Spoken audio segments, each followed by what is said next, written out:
you have that right go-to-market plan, you have the right team to execute on it, it's believable, it's rational, it's fairly simple, you're going to just jump over that chasm. I would like to introduce our speaker tonight. Murray McCaig is the co-manager of the new Mars Cleantech Fund. So he's new to Mars, maybe a year? A little more than a year, and this is his first time to Entrepreneurship 101, so we're very delighted to have him. A little bit about Murray's background. He did an MBA at Western, and he has a background in consulting and finance. Most recently, he managed a New York City-based private equity group called RCL Investments Corporation. There he led a global business acquisition strategy in the water sector.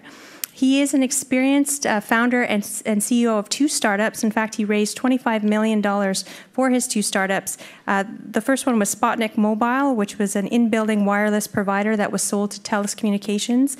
And the second one was Evantech, a well-known clean tech company in the water treatment sector. So he knows whereof he speaks. So we're delighted to welcome Murray to talk up to us today about go-to-market strategy.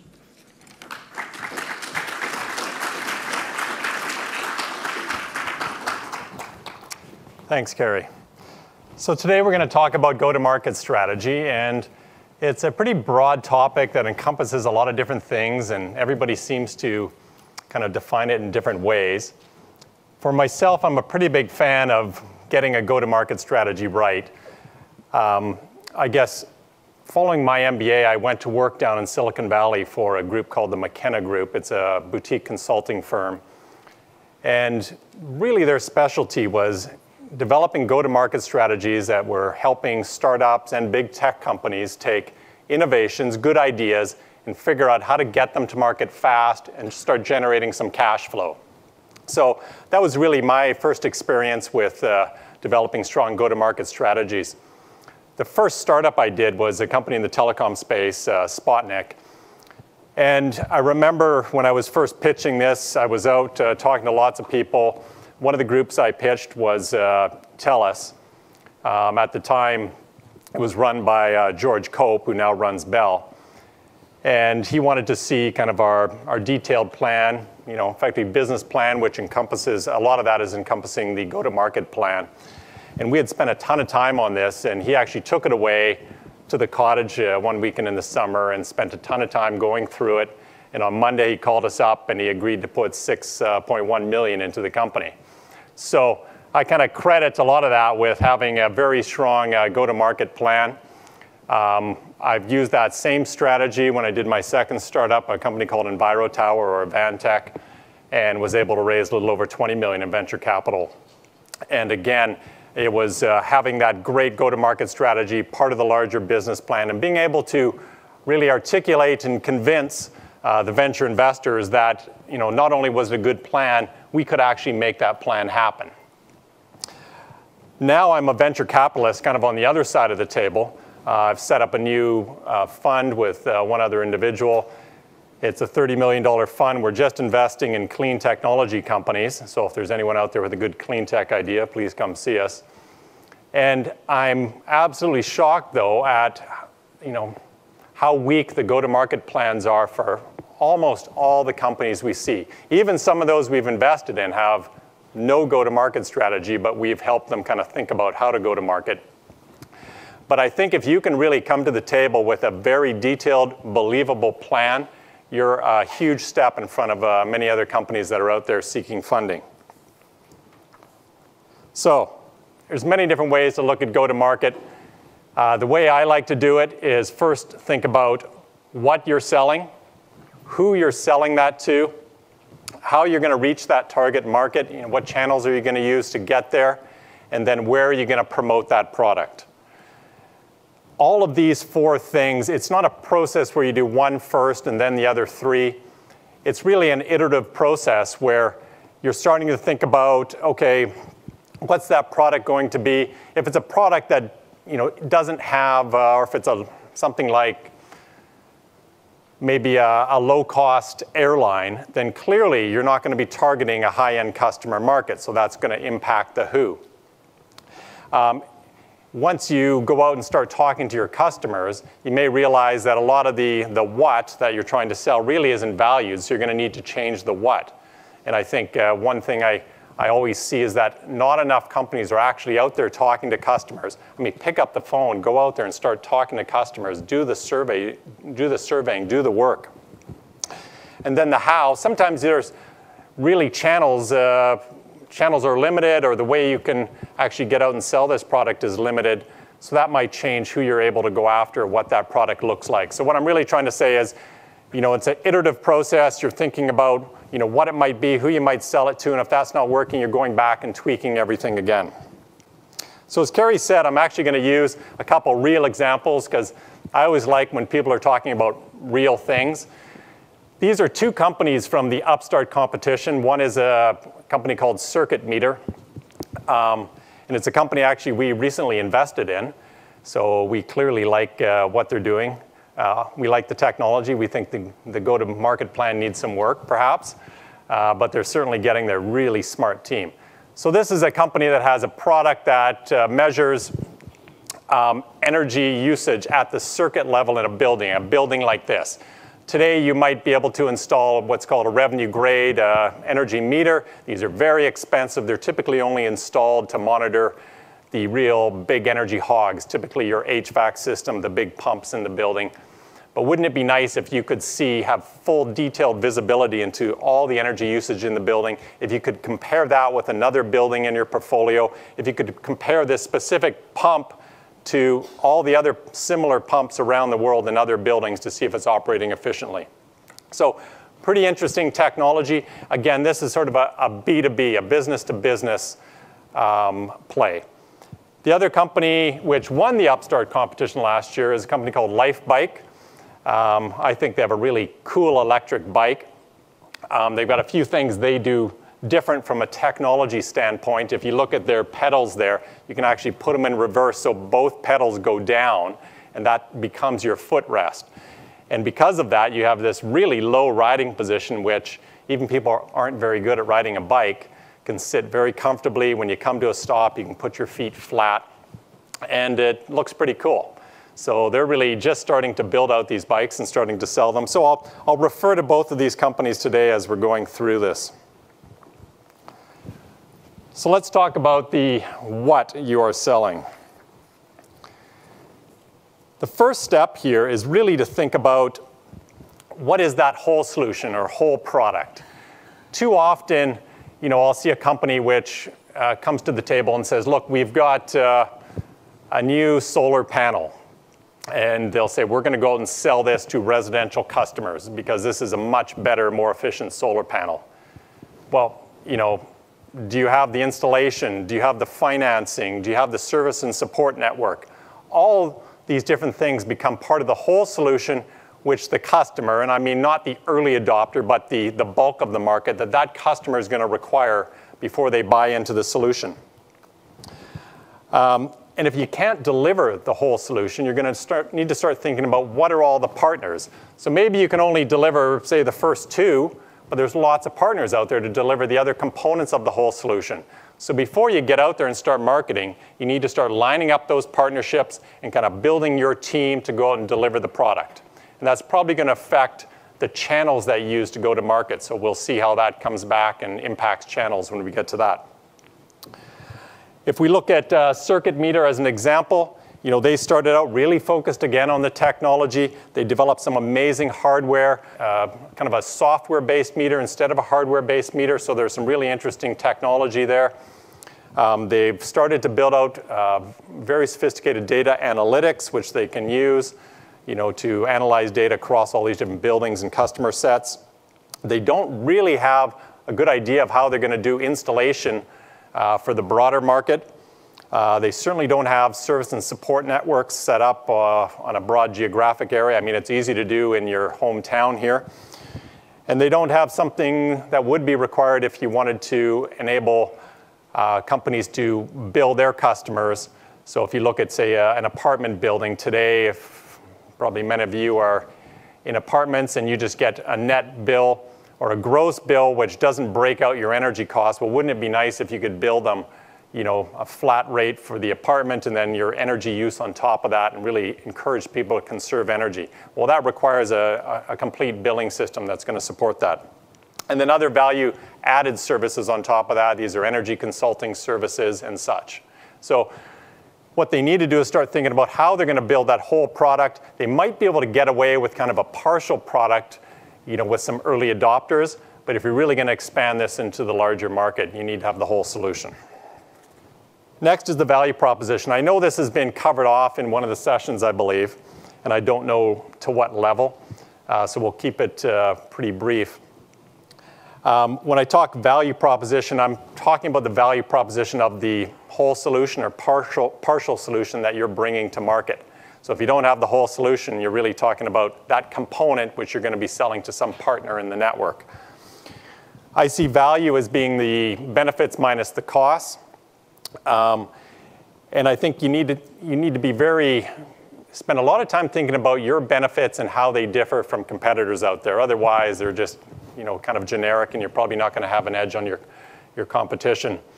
And in most cases, with the companies we deal with, there's some technology or patents driving those unique benefits. From a competitive position, really, you're either competing on cost, so you're sort of delivering the same benefits, but your price is much lower. This is, all of us know mobile phones well. This is something like an HTC smartphone. It might not be as good as the iPhone, but it's almost as good, and hey, it was free. Whereas, your other way to compete is really by having some differentiated benefits. And this is typically what we see as the iPhone. They have all sorts of other benefits out there, perhaps premium price, but it's worth it because of all this added value. So you need to think about how you're going to be competing and what those benefits are. What also needs to be considered is the costs. And I'm not just talking about the price, the sales price here, but for almost every company in this room that might get launched, you're going to have really a reputational credibility gap.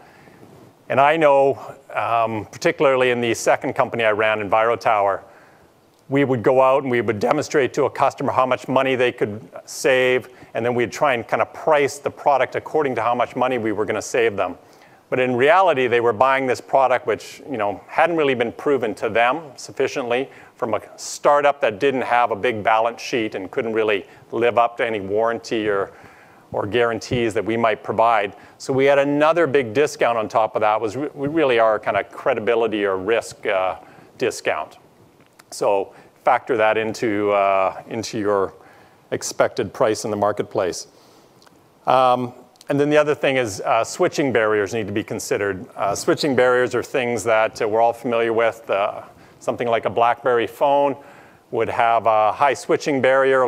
People love to use that little keyboard, and even today, despite all the wonderful smartphones that have come out, they're still stuck on that keyboard. That's a switching barrier, and you see that in absolutely every sector. So think about not just your benefits, but your costs.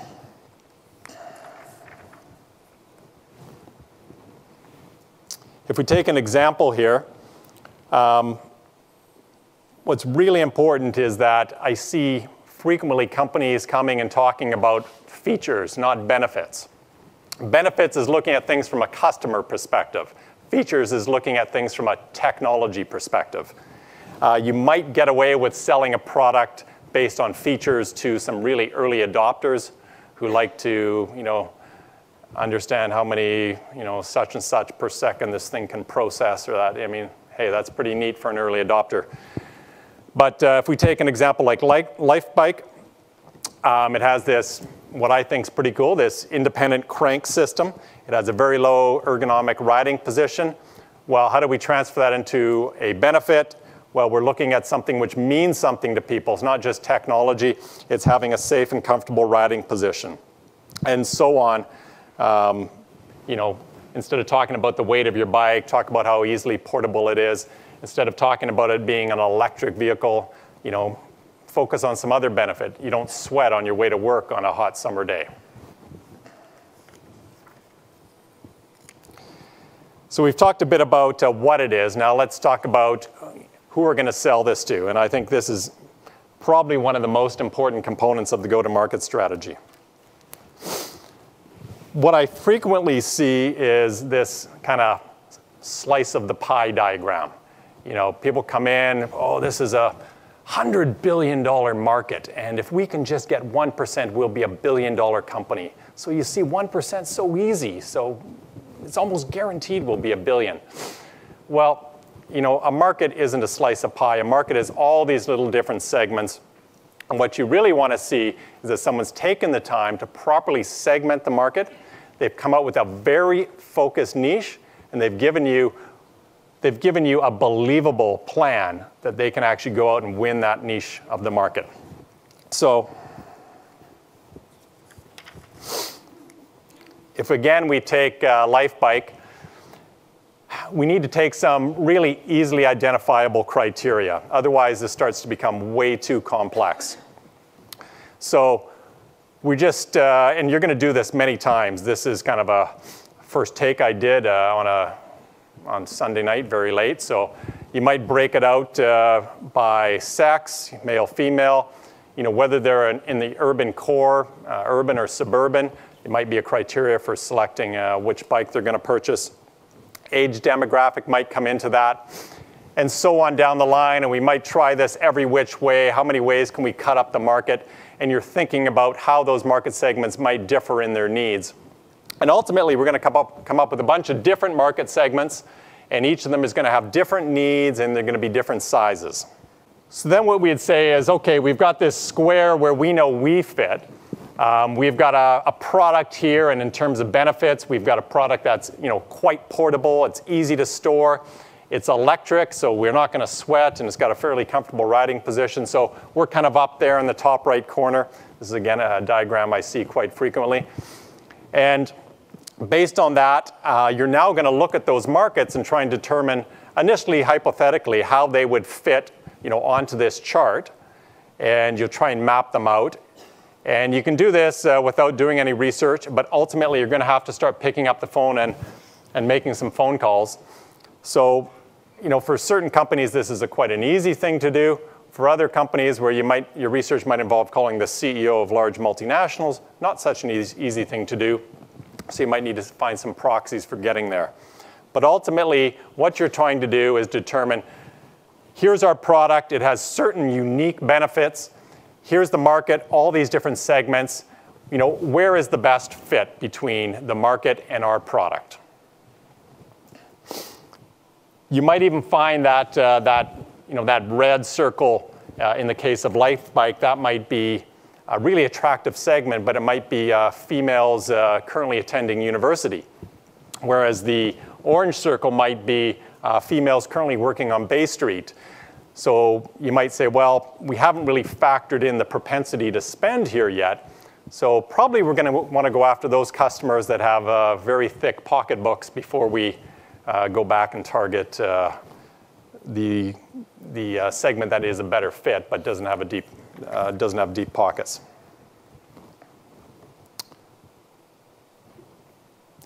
So when you're segmenting out that market and determining what your target segment is, it's definitely about aligning that fit between needs and benefits. It's also about looking at market size, which we've talked a bit about, and the propensity to spend. But it's also about kind of your ease of entering that market, your ease of selling. And there we're talking about market concentration. So, how easy is it going to be able to go after a large number of customers? For someone like Life Bike, you probably want to be in markets where there's a lot of riders in a very densely populated area. So Toronto's a great place to start. If you're trying to sell this in Regina in the wintertime, maybe not a great place to start. From a B2B standpoint, if you look at something like circuit meter, again, you don't want to be selling this technology on a one-off basis to each building. What you want to be able to do is go after one owner or one building manager that might have 400 or 500 buildings in their portfolio. That's being highly leveraged. So that to me would be a concentrated market. And then again, market access. So how competitive is it going to be to get into that market segment? You may want to go down some and target some other segments that are a little less competitive to have some success before you jump into the most competitive market segments. So here you are, you've now segmented out the market, you've determined this is the segment we want to go after. So now you need to put a believable plan together. And I think this is most critical. And this is where it comes down to being believable. So again, I've used one of our example clients, circuit meter. This is all kind of hypothetical here because I did this in a very rushed manner. But let's say they've decided to focus on retirement homes because we think that retirement homes are going to be most interested in breaking out, their energy bill from the rent, whatever the case may be. So you would start with a very small geographic area that's kind of on the market expansion side. So we would start, we live here in Toronto, so why not start with Toronto? That's often the easiest and lowest cost. And then on the other side, we'd be looking at market penetration, which is really all the different needs-based segments you've come up with. I would actually go even more focused than this. I would say we're going to target the top 10 or top 15 retirement homes in Toronto. And I'm going to have 2 salesperson, and each one's going to handle 7 accounts. And we expect each one of them is going to be able to close an account in 3 weeks. I mean, make it sound very believable, and then make sure you can actually deliver on that. So you'd start with a very small segment, then you'd take retirement homes in Toronto.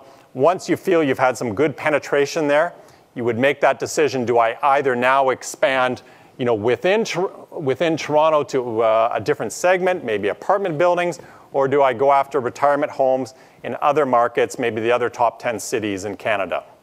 And each time you'd need to make that decision on which is going to be the most, provide the greatest return for the organization. So a number of other factors that would go into that. And then you can see sort of you would have some numbers and targets there for each segment, and that would go right into your business plan. You'd have timelines for each. How many are you going to close each month and such? Also, is going to make you very easy. It's going to make it easy to manage your sales team later on down the road. Okay, let's talk about the how, because often when people talk about go-to-market strategy, this is really what they think about. Well, I figured out who and I know what, and now I just want to know how to get there. The reason I don't like to think about it that way is because so often you need to be tweaking all 4 of these things all at once, so it's better to think about them in an iterative process. There's lots of different channels for getting to market. I think most of you are probably familiar with these. We have kind of a direct channel, and nowadays this direct mostly means e-commerce. These are things like selling contact lenses online. I mean, they're selling them direct to me as the customer.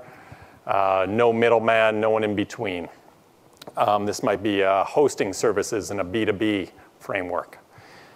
We then have direct personal selling. This is a model I'm very familiar with and very passionate about. I think these first 2 things are what I would call the direct strategies, even though, as you can see, I've listed with salespeople, I've listed reps. Some people would consider that indirect, but because of the amount of management I think that is required, they're almost outsourced salespeople, so I'd consider them kind of part of the team. So those are the 2 direct strategies, and we'll talk about why you might want to choose one or the other. From an indirect standpoint, we have that retail channel, both online, offline retailers. Are you selling this through Amazon? Or more commonly today, I see a lot of startups doing new apps, so it's typically selling through the App Store, and then thinking about how you're going to differentiate yourself amongst 10 billion apps out there. And then the most common indirect strategy is really going to a distributor or a rep. The difference between a distributor and a rep is a distributor is actually going to take ownership of the product, whereas a rep is kind of like I said, an outsourced salesperson. They're just going to take a commission for selling your product. You're going to be responsible for delivery of that product and everything else. And then they would have their own sales team. So now you're kind of getting pretty distant from the customer. And that can be problematic because now you're losing touch with the customer needs. So you really need to spend a lot of time figuring out how you're going to learn more about those customer needs and use that to tweak your product and such. And then you have finally what I would call like a this component strategy. It's often private labeling. This is a situation where you didn't have the whole product. You have perhaps the more efficient solar panel, and now the only way to go to market is to perhaps license this technology or sell it to someone who has the whole solution, because they're really not willing to help you build that whole solution. And this is another thing I see frequently with some complex technical products. Often requires a lot of partners to pull together that whole product, and usually then you're not going to be the front man or woman in selling to the customer.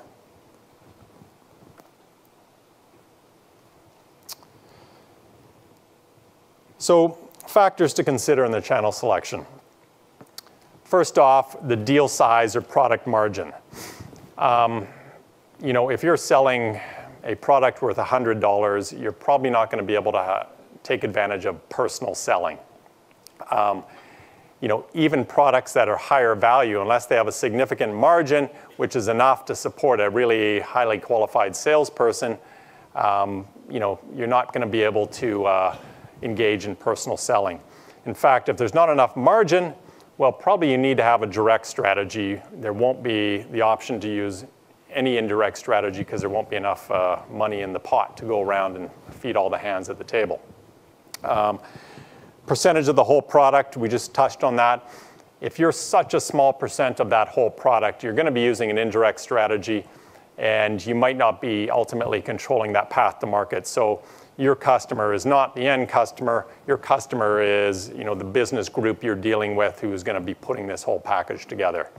And then you start to think about yourself as just being that smaller component, and you run through this entire process with the business middleman as your customer. Solution complexity.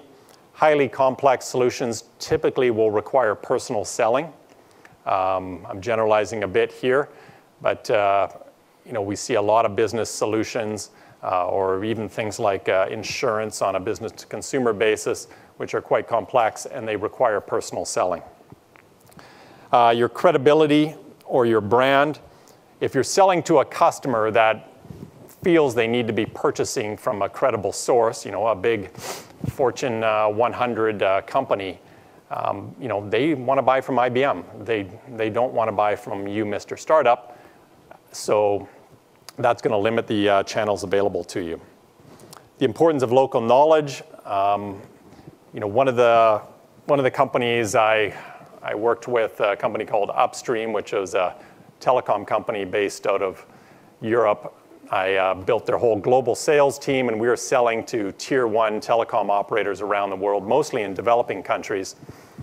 And being a Canadian, I didn't have a lot of experience in doing sales in developing countries. And every one of these countries had a different culture. So I needed to have someone with with really strong local knowledge on how deals get done. And typically this will be the case when you start to move outside your core geographic areas or into areas that require immense amounts of expertise.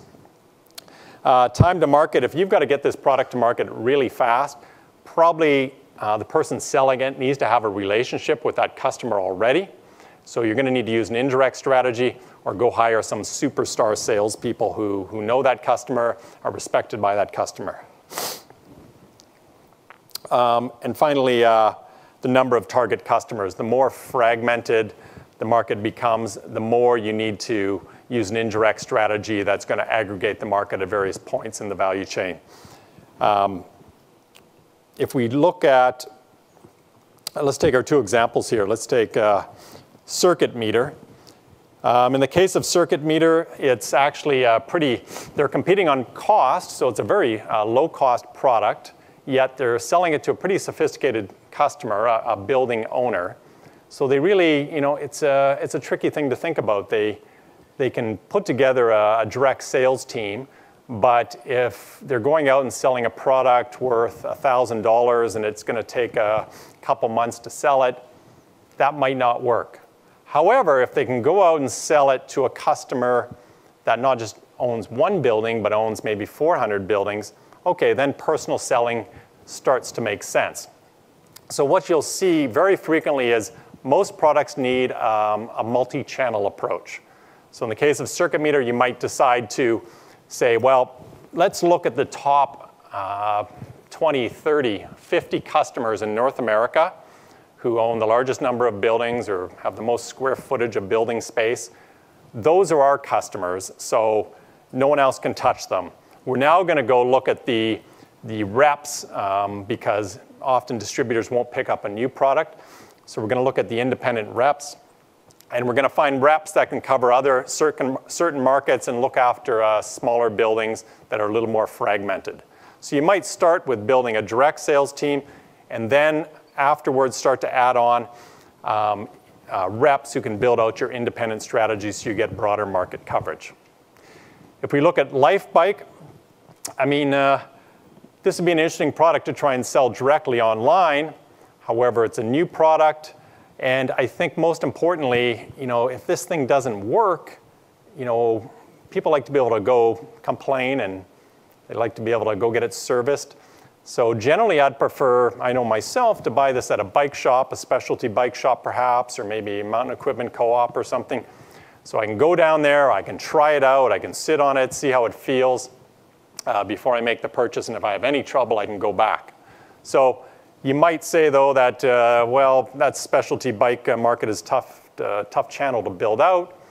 And some people might live in an area where they can't get access to those channels. So you could combine kind of a direct online sales strategy with that specialty retail sector. So that might allow them to fulfill both needs. Let's talk about a subject I love to talk about, and I know I believe there's a section here on direct sales, but I want to talk about it because I think it's so important from a go-to-market perspective. So if direct sales ends up being a component of your go-to-market strategy, I want to kind of highlight a few things that I've learned and mistakes that I've made. So I remember one of the things I did once and I had a pretty big sales team, and I looked at what I was paying every salesperson and then looked at kind of the revenue gross margin that each of them was generating. Graphed them out, and I had almost a perfect exponential chart showing me that the person I had paid most was generating by far more sales, so much more value for my investment, which was a difficult thing to convince my investors because when you've got a tight budget, you're always looking to save money when you're hiring salespeople. So this may not always be the case, but for me, I'm a big fan of going out and really spending the money to hire the best, the brightest, the most aggressive salespeople you can possibly find, because they will out-deliver 2 or 3 lower-cost salespeople. The top guns are going to follow great managers. So if you're a great manager, you're probably going to have an easy time recruiting top-notch salespeople. If you're not a great sales manager, then I would suggest going out and, again, spending the money to get a top sales manager. Then you won't need to worry about hiring the next 20 salespeople because they will follow that sales manager. They will probably already know the entire team they're going to be putting together. And you see this happen frequently. You'll pull a salesperson in from one company, and shortly they'll bring their entire top team with them. And they know who the best are, so they'll typically only bring the best along. Industry experience is an interesting one.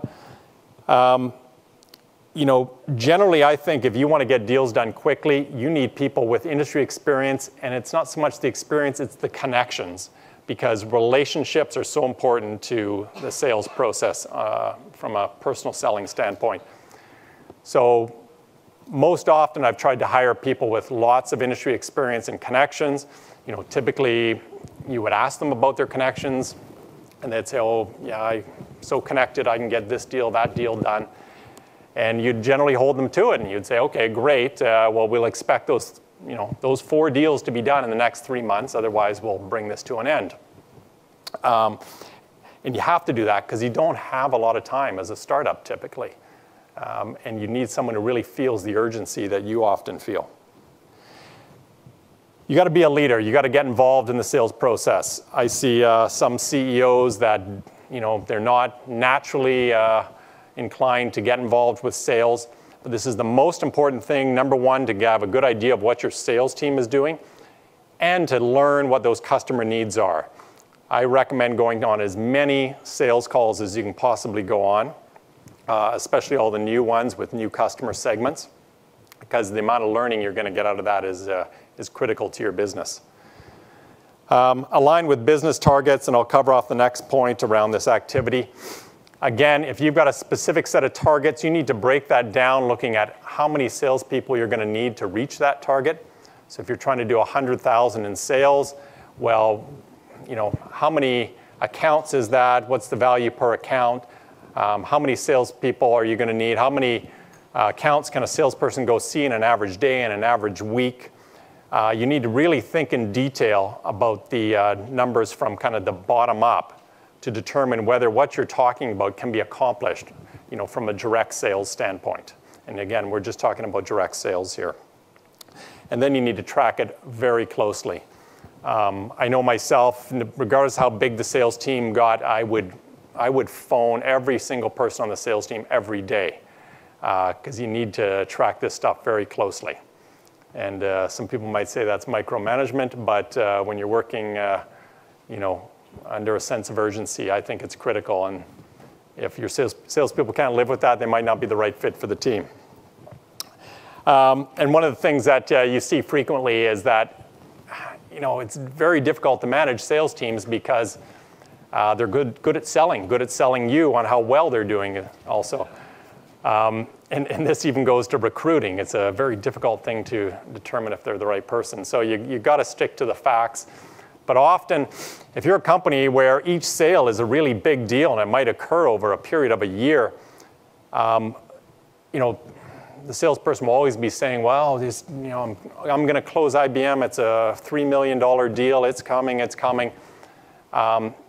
And it never comes. So instead of focusing on kind of the end result, you need to focus on the activity and start to break down what sort of activity is occurring in the week. How is that account being moved forward? So you have to kind of look beyond the end results to the activity. It's tough to say, but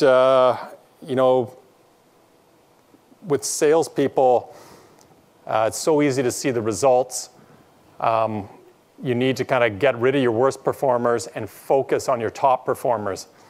I know with myself and with many others, there's a tendency to really spend time with your worst performers, try and help them out to be better at selling this. But if you don't have a lot of time as a startup, you just can't do it. You're much better off. You're going to get much more leverage out of spending time with your top performers, learning what they're doing right, and then disseminating that information amongst the team. And that comes to the next point around knowledge sharing. Really try and bring the team together as much as possible so that they're all sharing sort of best practices, what's worked, how accounts got closed, and incorporate that into a more formal training process that'll be necessary as you're growing. In terms of the compensation plan, one thing you'll find with salespeople is that the second you change the comp plan, their behavior will change the next hour. They're going to do exactly what they're going to get paid for. So if you say you're going to get paid for building your funnel, as many leads as possible, you have loads of leads in a couple weeks. If you're only going to pay them for closing large accounts and less for small accounts, you're only going to get large accounts. So spend the time constantly tweaking that plan to get the behavior just right. And if you do have a direct sales team, these are really expensive resources. So if you can use an inside low-cost team to generate leads for those more expensive field salespeople, then I would encourage doing that. From an indirect sales standpoint, what I'll do here is really say that most often as a startup, you're dealing with reps, not distributors. Distributors are only going to start buying this product if they can forecast large volumes of it being sold. So usually you're dealing with reps. These are outsourced salespeople. Think of them as your own salespeople and manage them as such.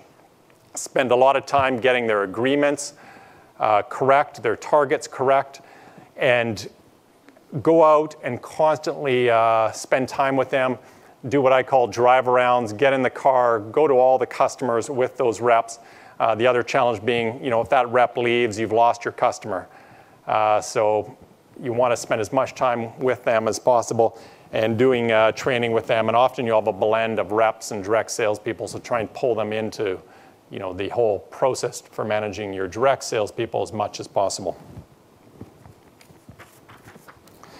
So where are you going to promote this product? Again, I know this has been covered off a bit in some other sessions, but I think you need to think of your promotion plan in a similar way that you think about your target market. So you're going to look at what are all those various options for going out and promoting the product, and which one is going to be the best fit with the specific target market I'm going after. I mean, today with the internet, it's pretty amazing how focused advertising can be. You can get so granular on those segments nowadays. I think, it's something the older generation doesn't take advantage of, and I think it's a big opportunity for the younger generation to be a lot more focused in their promoting and marketing. So think about, again, how you're reaching the decision makers. If you look at these types of promotion that I've listed there, only 2 of them are really going to cost you money. It's going to trade shows, and those typically aren't that expensive, and they're a great opportunity to not only meet with customers. Trade shows, for me, were the best place to go hire salespeople. You'd go around to those top competitors, meet their salespeople, offer them better packages. It's very effective. The only real place you're spending a lot of money is on the advertising. So as a startup, I would forget that as much as possible and focus on those low-cost channels. PR is a fantastic way to get a tremendous amount of marketing. I know all the companies that eventually come into the Mars program, we do a lot to help them with PR, a lot to get them in front of big trade shows where they can tell their story. Word of mouth, every time you close a customer, I would ask them for referrals, ask them for names so you can continue to promote the product. That's from a B2B standpoint. From a customer standpoint, offer some incentives, discounts, anything to get the word of mouth going. In today's day and age with social media, word of mouth is just so powerful. And you see that with a lot of the apps and such which can be promoted within social media. Once something's kind of a hot product, it takes off very fast due to word of mouth. The rest I won't cover off in detail here. It's just got a couple minutes. And spend some time, really getting that messaging right. This is a format that I think everybody should use just to think about how you're going to be talking about the company and its product. You would generally say, what are we outselling? In Lifebike's case, we're selling a revolutionary lightweight electric bike with an easy riding position. Again, I've done this very quickly. Who are you selling this to? Safety-conscious urban commuters who don't want to sweat it on their ride to the office. You can even make that more focused, and you might break it out to say, how the needs differ for each segment. What are the compelling reasons to buy, i.e. what are the benefits? It's portable, compact, it's easy to store in your condo, comfortable and safe. You won't sweat on the way to work, and hey, it's really cool. And then you would kind of highlight your differentiation from competitors. So unlike these main direct competitors, number one being the more traditional bike that has an electric motor on it, it's a much more comfortable riding position, which a lot of people like in a congested urban environment. And it's very unlike all the low-cost electric scooters you see nowadays, which are kind of heavy, cumbersome, and they're not very cool. So spend some time thinking about your message. This is going to help you in your investor pitch. It's going to help you when you start thinking about messaging to your customer segments. One thing you always see talked about in crossing the chasm, and I know we did back when I was consulting, because Jeffrey Moore, who came up with this concept, Jeffrey worked at the McKenna Group originally, which was where I was working. And what this shows here is under the curve there is the number of customers adopting your product. And I think the point here is that if you if you don't have the whole solution, if you haven't properly determined your target market and developed a beachhead strategy, you're just going to run into a wall. And when I know from an investment standpoint, when we're looking at companies, frequently they might be able to get to $1 million in sales or $2 million in sales, but it's really going beyond that $5 million in sales, which tells you they have figured out how to go after the majority of the market. And that's when the company is going to be successful. And that's what I know I'm trying to look for in making an investment decision. Are they going to be able to deliver the whole product? And do they have the right team that can execute on an extremely focused go-to-market plan? So I think if you have that right go-to-market plan, you have the right team to execute on it, it's believable, it's rational, it's fairly simple, you're going to just jump over that chasm. So in summary, I see it as 7 steps to developing a powerful go-to-market strategy. I was trying to come up with the 50 shades of a go-to-market strategy, but didn't have enough to work with. So figure out that whole solution. What's the value of that whole solution? Segment that market, determine your target segment, come up with that beachhead strategy to roll it out in a laser-focused manner, and then you can determine your channels and your promotion plan. Usually you'll do that, it doesn't work, do it again, it's an iterative process. Everything needs to keep changing and fitting together. Usually when you launch the company, it doesn't work. 2 years from then, it doesn't work. So you're constantly going through this and tweaking it to get it right. Thank you very much.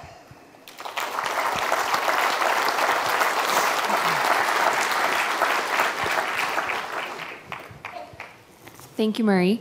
The first question from the webcast comes from Marcy. Do you have any suggestions for someone that's just starting out and doesn't have a budget for hiring salespeople?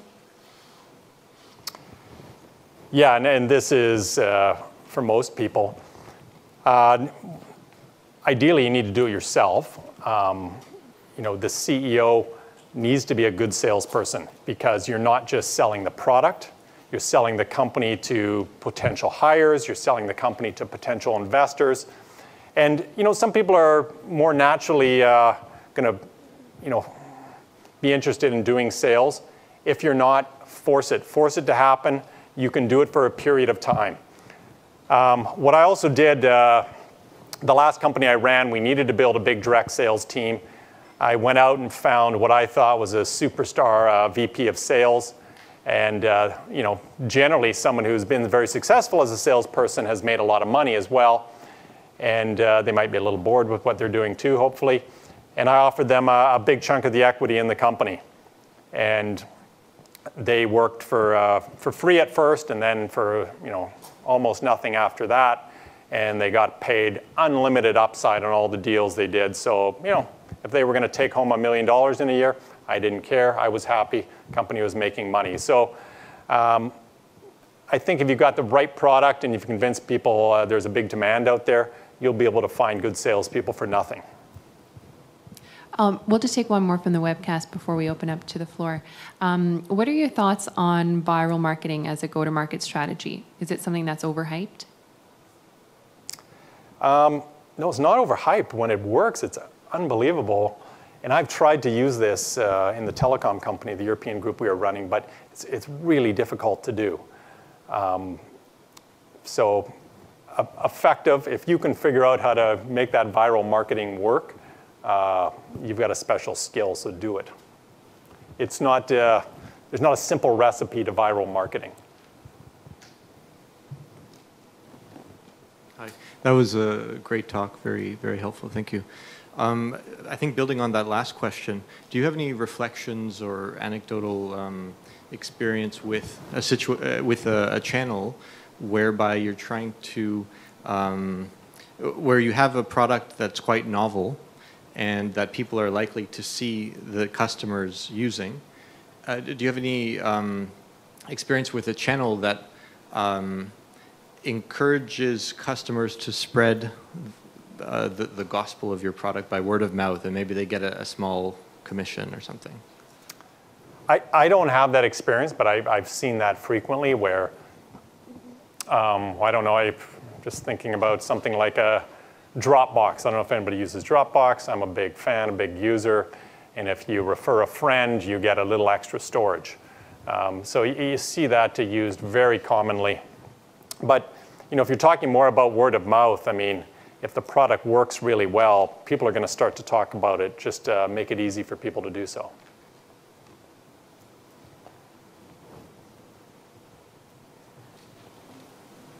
Two quick questions.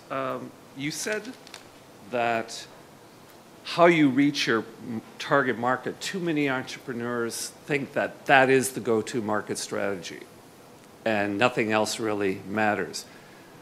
Besides it, what's the other major flaw in people's thinking about go-to market strategy? Because you say a lot of people don't even have one, or if they have one, it's extremely poor, and it's probably this third point.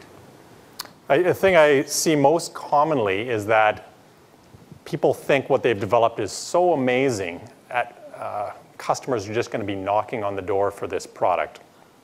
And so they haven't even begun to think about segmentation, and more narrowly, how they can actually get organized to come up with a believable plan to go after a very narrow segment.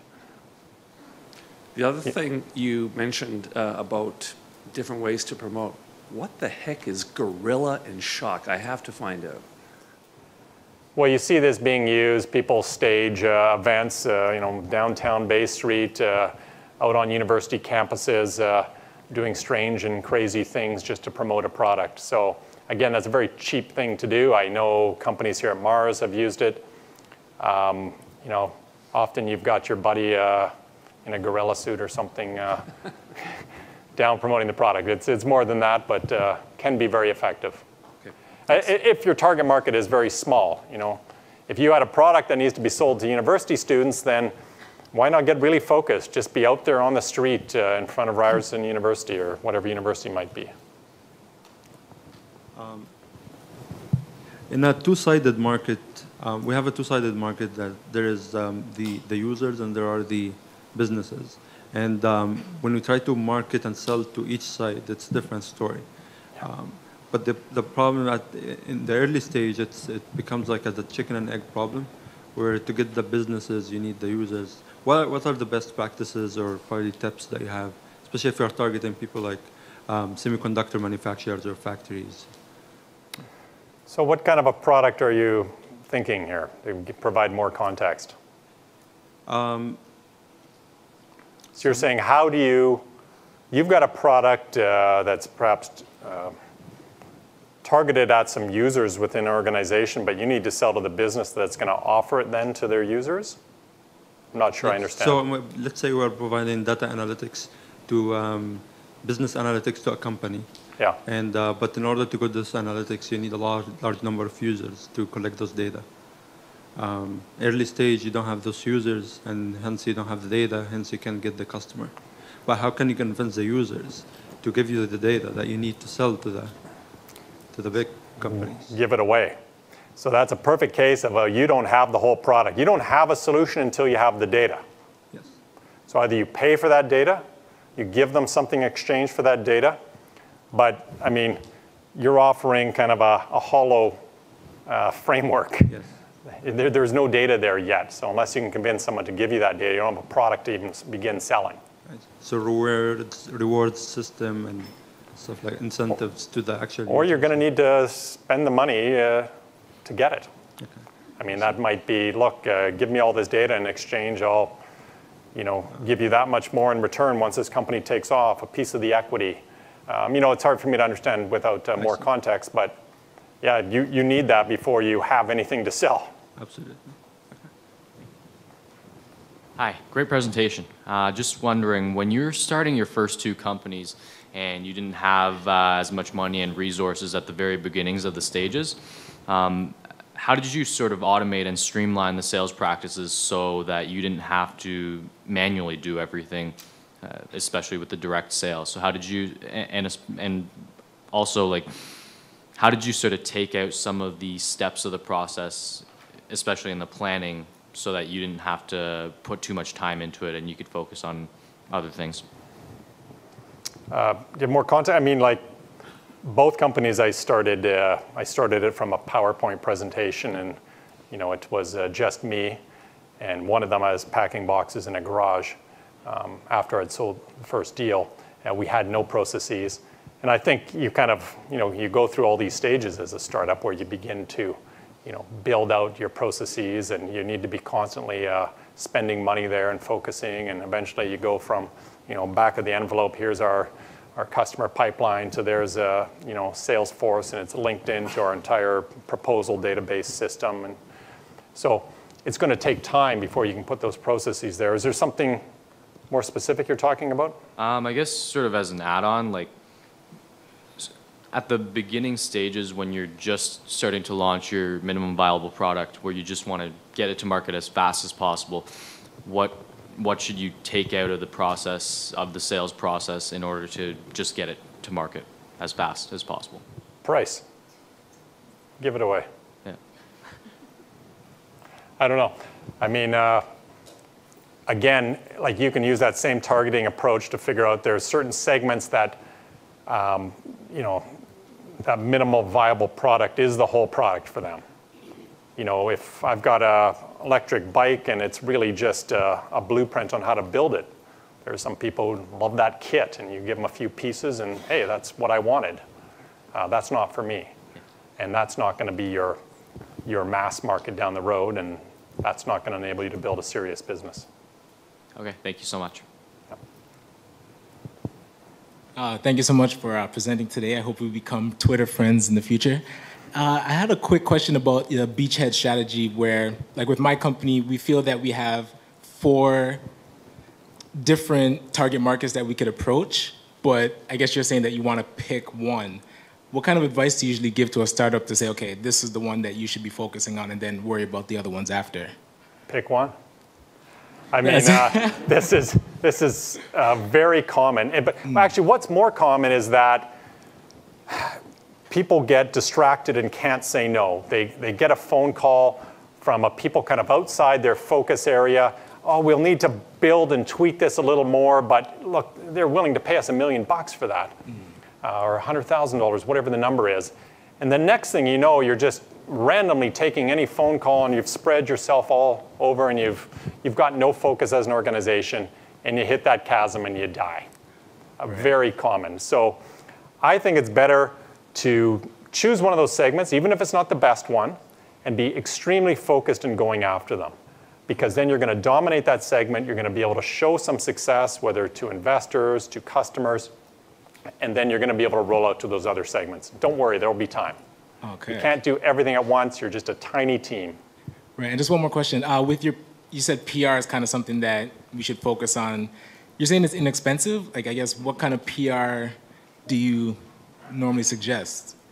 Well, I think for a lot of companies, it's these small, like, no-name trade publications, which are often, targeted to your segment. It's going to be tough to phone up the Globe and Mail and try and get a front-page article. But there's, the HVAC Weekly, the Heating, Ventilation, and Air Conditioning Journal. I mean, that's a small-time publication. You can probably get in touch with them and figure out, if I write the article myself, could I do a piece on this? That PR goes a long way, and keep building it out. Once you get some PR, you'll get more PR. All right, excellent, thanks. Write a blog, other things. Hello. Yeah, thanks for the presentation. I had a question related to business model I've been working on. If a startup is basing its business model on selling advertisements, and those advertisements would be offered to big companies, then it would be better to find a representative for closing the sales. Like if it's a startup and you're going to sell advertisements, and basically those advertisements are better for big players in the industry, is it better to get a representative instead of selling it business to business? Again, I can't answer that without understanding the whole picture. Everything needs to fit together. I don't know if you're selling billboards on the side of the 401. That's a high value thing. You could use a direct salesperson. If you're selling banner ads in some no-name publication, probably there's not enough value there, and it might be difficult to go after those large corporate customers on a personal selling basis, and you almost need to figure out a super low cost channel to use it. So talk to me afterwards, and maybe you can provide me more context. In the interest of time, I think we're going to have to end now. So it sounds like Murray will be here for a couple of minutes to answer a few more questions. Murray, thank you so much for joining us today.